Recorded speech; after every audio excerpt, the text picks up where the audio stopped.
Are we clear? Yes, ma'am. Okay, so please repeat after me. The sun is like a golden coin in the sky. The sun is like a golden coin in the sky. Okay, raise your hand. Okay, Miss Tihano.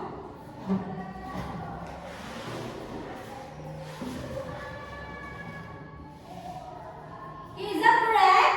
Yes, ma'am. Okay, very good. Is that correct? So for number 2, time is a thief. Time is a thief. Okay, Loreto.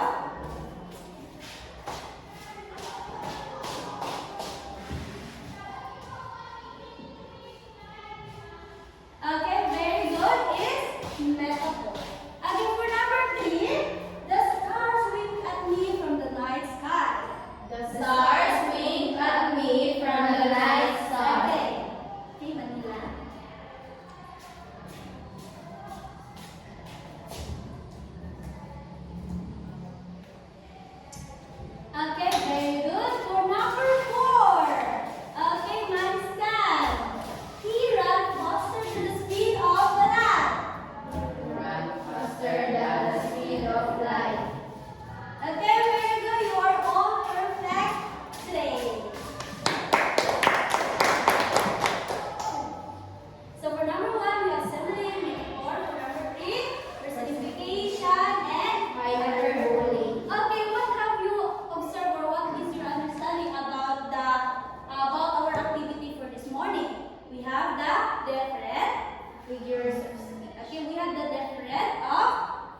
So what do you mean by heavy? Okay, mabigat. Mabigat, so they are comparing that her luggage daw is mabigat para isa malaking bato. Are we clear for the simile class? Okay, very good. So now let's have the second one. Okay. Please read, we have the metaphor. Denoting one kind of object or idea is used in place of another to suggest between them. Keyword, direct comparison. She is a walking dictionary. Okay, she is a walking dictionary. In metaphor class, this is the direct comparison.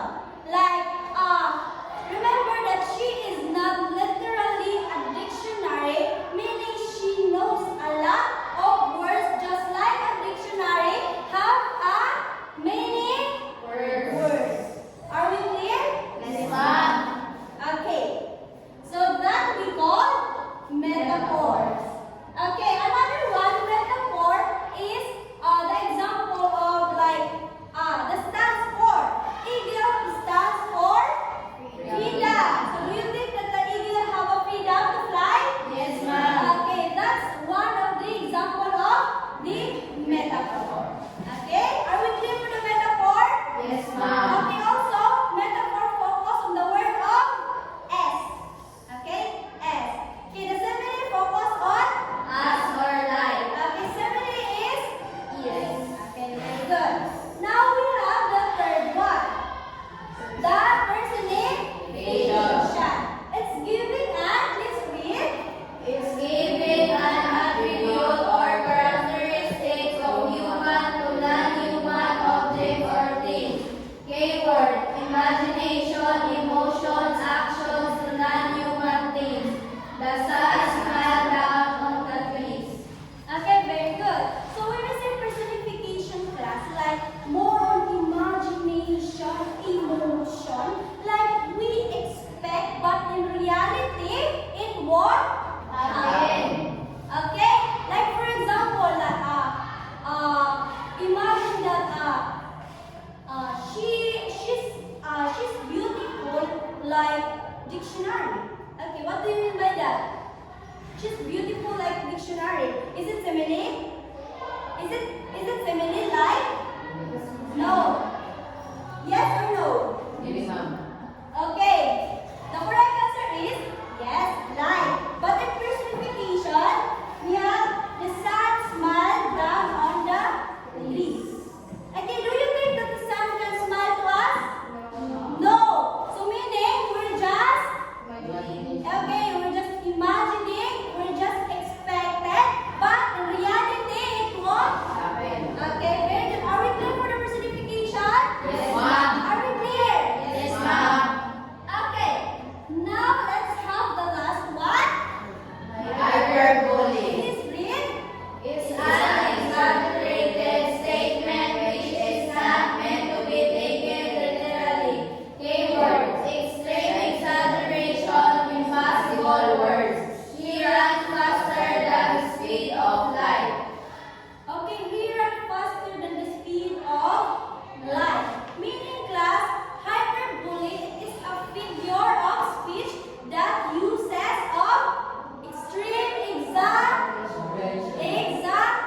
exaggeration, which is not meant to be taken literally. Okay, the keywords we have extreme exaggeration, exaggerated reality, impossible words, and overacting in language.